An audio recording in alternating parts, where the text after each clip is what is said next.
দুবাইগামী বিমান ছিনতাই চেষ্টার পর সারা দেশের মতো রাজশাহীর শাহ মখদুম বিমানবন্দরেও নিরাপত্তা ব্যবস্থা জোরদার করা হয়েছে।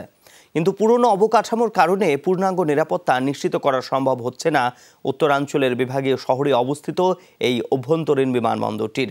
আধুনিক টার্মিনাল ভবন না থাকায় দুর্ভোগ পোহাচ্ছেন যাত্রীরা। স্থানীয় জনপ্রতিনিধিদের দাবি, এ অঞ্চলের বাস্তবতা বিবেচনায় শিগগির বিমানবন্দরটির অবকাঠামো উন্নয়নের মাধ্যমে নিরাপত্তা ঝুঁকি দূর করতে হবে। গেল অক্টোবরের ছবি এটি। বিমান যাত্রীদের অভ্যর্থনা জানাতে দর্শনার্থীরা টার্মিনাল ভবন পেরিয়ে ভেতরে চলে যেতেন অনায়াসেই। সম্প্রতি ঢাকা থেকে দুবাইগামী বিমান ছিনতাই চেষ্টার পর আপাতত দর্শনার্থী প্রবেশে কড়াকড়ি রাজশাহী শাহ মখদুম বিমানবন্দরে। কিছুদিন থাকি একটা জোরদার খুব নিরাপত্তা একটা জুতে মুজা খুলে অল বডি চেক করতেছি। এবার একটু চোখ ফেরানো যাক বিমানবন্দরের পশ্চিম পাশের নিরাপত্তা বেষ্টনীর দিকে। এই ফাঁক গলে অনায়াসেই ঢুকে পড়া যায় বিমানবন্দরের ভেতরে।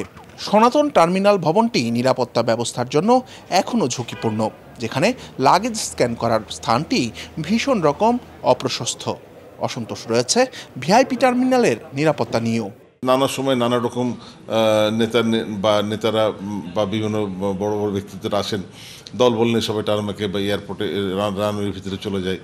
এই বিমানবন্দর থেকে এখন প্রতিদিন 3টি ফ্লাইট চলাচল করে।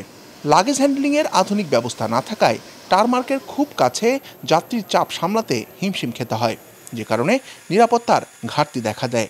ইম্পর্টেন্ট জায়গা তো, এইসব জায়গায় একটু আইন ব্যবস্থাটা একটু ভালো হওয়াই উচিত। সিস্টেমটা ডেভেলপ করে যদি এটা করা যায় তাহলে ভালো হয়। এসব নিয়ে ক্যামেরার সামনে বিমানবন্দর ব্যবস্থাপক কোনো কথা বলতে রাজি হননি।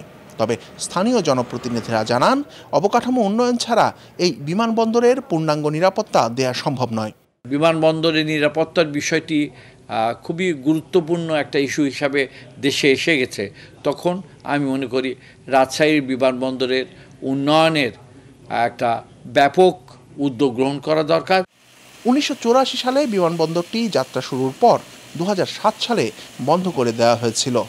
9 বছর পর 2015 সাল থেকে আবারও এখানে বিমান চলাচল শুরু হয়।